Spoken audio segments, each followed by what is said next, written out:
Hey Pie, I'm taking a little break from working outside on this beautiful day. It's hot in the sun, but it's dry humidity and lovely in the shade. And I wanted to take a little break to read you a book. So, this one is called Chicken Little. Now, you might remember we read this book, and it wasn't, not this particular version, and it wasn't completely satisfying. They made the animals look a bit idiotic. They made the fox a little bit too hungry. I don't really like a book where every animal, every main character ends up dead, which I think is what happened. So I was very pleased to see that they had different versions of some of the classic fairy tales, different versions or sequels or whatever. So this is one, that was in that stack. So here we go. It's called Chicken Little. Bright blue cover with these bright colors of the birds and the animals and the big eyes and things like that. Beak. Okay, let's see what happens here. Chicken Little by Rebecca Emberley and Ed Emberley. Okie dokie, here we go. What a cute front page. Chicken Little. That is one cute little chick. We know chicks, right? Exactly. Chicken Little, why do they start this way? They have to start the first sentence being critical? I'll read the words that are here, but I might scowl. I have to warn you. Chicken Little, it says, was not the brightest chicken in the coop. He was very excitable and prone to foolishness. One day, he was doing nothing, his usual pastime, when an acorn fell from the sky and hit him on the head. Bonk! Eep! That's what it says. Bonk! Eep! I read what's there. It knocked him senseless. Poor guy. An acorn is a big thing to fall on your head if you're a human. But if you're a little chick, oh my gracious, oh my goodness, oh my gracious, he exclaimed. The sky is falling. The sky is falling. I must run for my life. He grabbed his umbrella to protect his scrambled noggin and ran out into the world without much of a plan. Oh dear, his umbrella seems to be a bit challenged. Oh no, that's a design. I guess that's a design. At first I thought those were holes in it. I think it's a design, made to look like the sky with clouds. I'm getting it slowly, hopefully surely.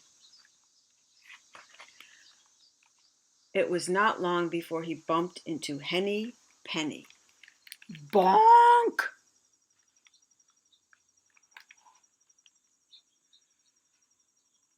Awk! Where are you going in such a rush? She squawked. Oh my goodness! Oh my gracious! Chicken Little panted. The sky is falling! The sky is falling! We must run for our lives! That's what little Chicken Little says to Henny Penny. Oh my, said Henny Penny. And being witless herself, oh, we don't need these insults. This is wrong. We don't need these insults. I don't know what to do when I get to them. Do I read them or do I change them editorially? I mean, you're 8 months old. I can't let you be hearing these things. Oh my, said Henny Penny, and according to the author incorrectly, being witless herself, joined in without any further questions.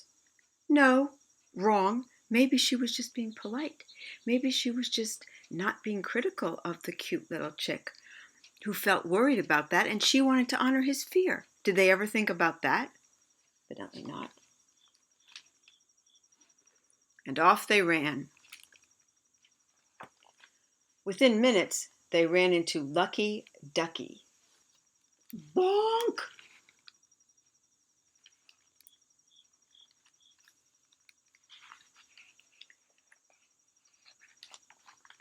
"Hey," he quacked, "why are you in such a hurry?"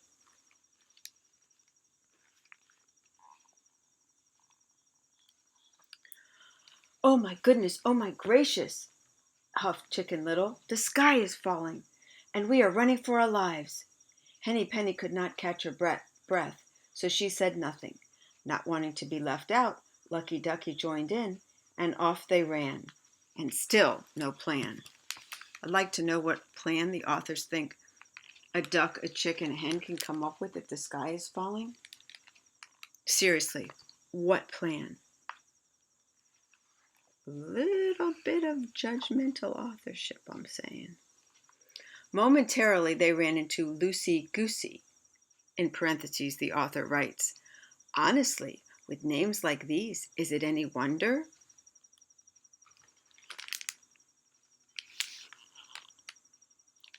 Bonk, onk. I would like to point out that the book is written by someone named Rebecca Emberley and Ed Emberley. With names like that, is it any wonder they're so judgmental? I'm just saying. See how it goes? Bonk! Onk! The poor little goose is just toppled over.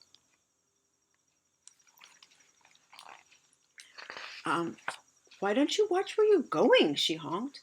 "Oh my goodness, oh my gracious," rasped Chicken Little. "The sky is falling, and we are running for our lives." "What a bother.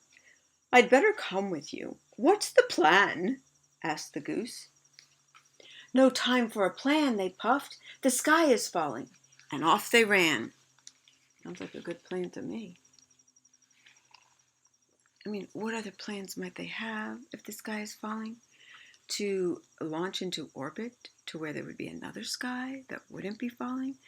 And just how easy is it to find a rocket ship around the corner in a farmyard?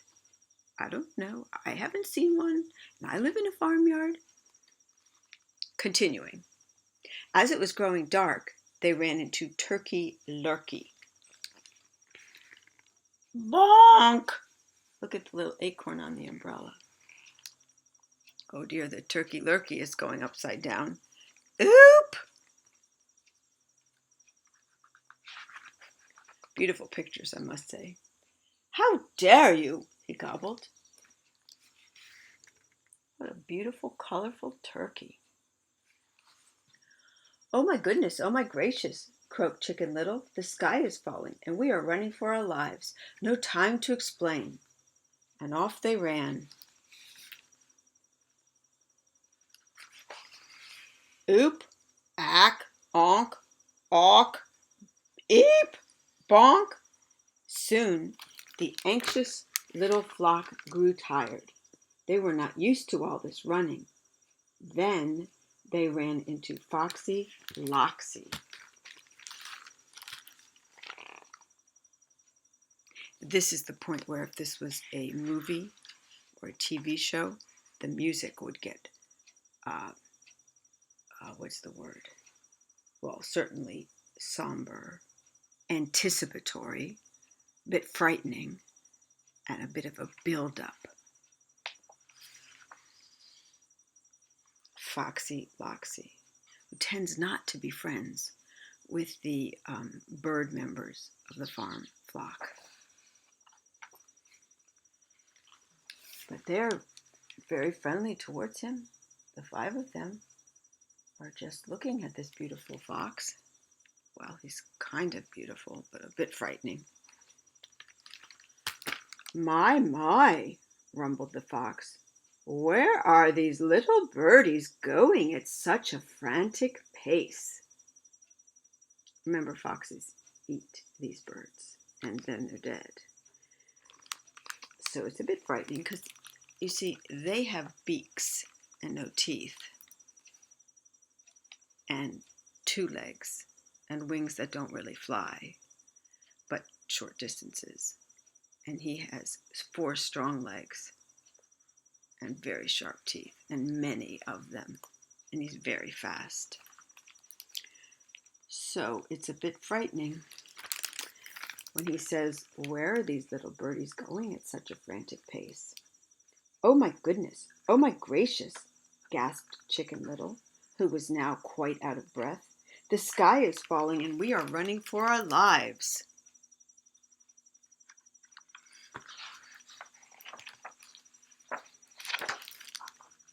"Oh my goodness indeed," said the fox.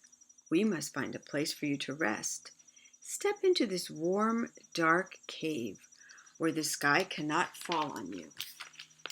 "That sounds like a very good plan."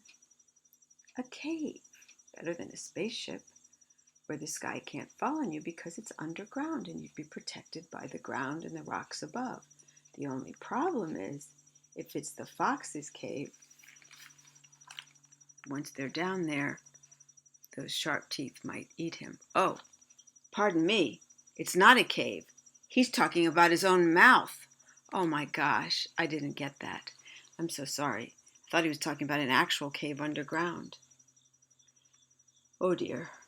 Without another thought in their tired, feathered heads, oh my gracious, the flock went forward gratefully into the warm, dark cave that is the mouth of the fox.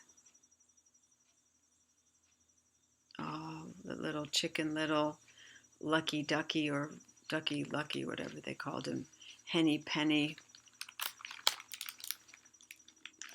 Goosey Lucy or something, and Turkey Lurkey. Oh dear, here, let's see what happens now. "Phew!" squawked the hen.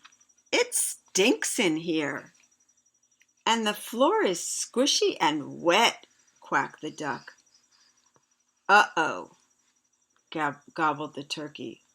"Oh no," honked the goose. I think they're slowly realizing that it's not a very appealing place, and they're starting to realize it's a bit of a dangerous place.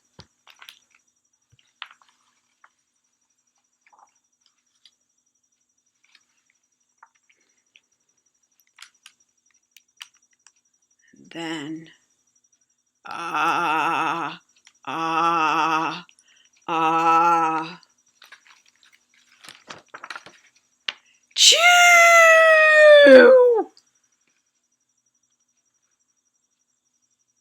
I think the fox sneezed.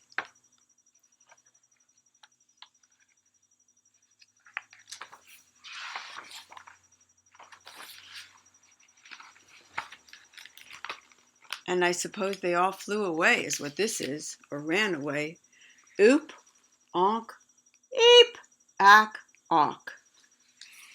So the fox sneezed, and they all got away. That's a bit of a twist on the tale. So, what do we make of this book, if we're going to analyze it, and the plot therein? The plot is that an acorn falls on a chick's head, and the chick is a little chick, and he doesn't know, and a big thing fell on his head, and he worries that the sky is falling. Being a kind, wonderful, community-minded little chick, he goes out to tell all of his brethren, even different species, that he may not be buddies with, but he certainly lives among them, and he wants to warn them that this is happening. So, kind little soul that he is, he goes and tells them. And they, being kind souls, join with him. They don't know what can be done, but they know something must be done. And one of the things that must be done is to alert others to the fact that this is happening. So they do that.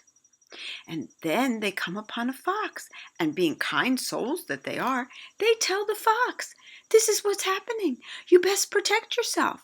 And the fox, being not a terribly kind soul and looking out only for himself, seeing the opportunity in this and being a bit of an opportunist, but let's be fair, he likes to eat too, and he doesn't eat wheat, he eats little animals. So we'll give him that. It's just difficult to be happy that these little animals may be about to be dead.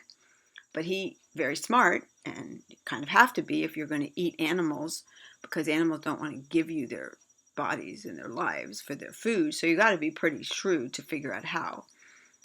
And after all, I live with 4 predators, so I'm just saying. And I have a fifth one that I love who's surviving because he's a predator.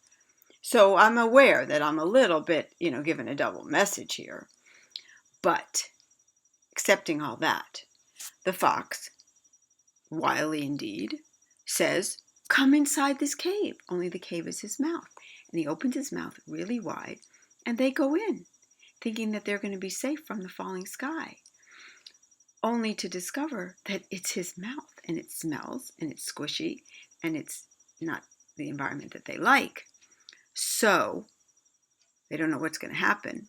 But then what happens is the fox sneezes, and the sneeze is such a big sneeze that he opens his mouth and out they go. And that's the end of the story. So you might say it's a bit plot challenged, but I think the point is, we're going to take this fairy tale and put a twist on it that's a little bit different and a little bit funny, which it sort of is. I mean, it sort of is. It's colorful. The pictures are nice and colorful. Let's see what the book jacket says. An old chestnut of a tale comes to rip-roaringly glorious, hilarious, gorgeous life in the hands of two picture book masters. Maybe this was written by their mother. I'm not sure. The art leaps off the page, mixing colors with crazed combinations that provide the perfect balance between text and image. Perfect for reading aloud.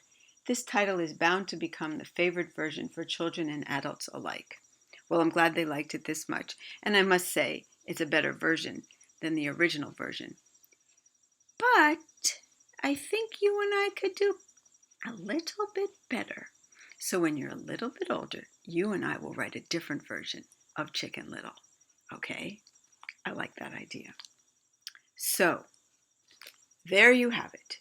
A different version of Chicken Little by people with the bizarre names of Rebecca Emberley and Ed Emberley. Names I would never have called bizarre if they hadn't insulted the little poultry animals in this book and their names, which I don't particularly like, but still, in public, you don't belittle somebody's name. That's just wrong.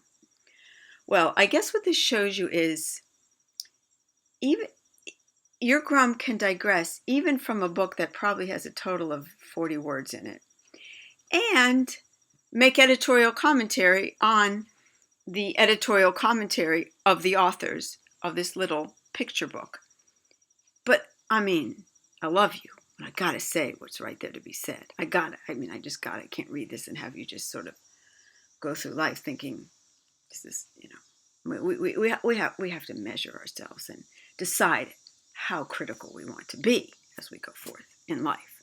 I love you, little guy, and I think this might be time for me to put sunblock on because maybe the sun is getting to me a little bit. I love you so much. I love you so much, my sweetie pie. I love you, sweetie pie. And I forgot to ask, tell me,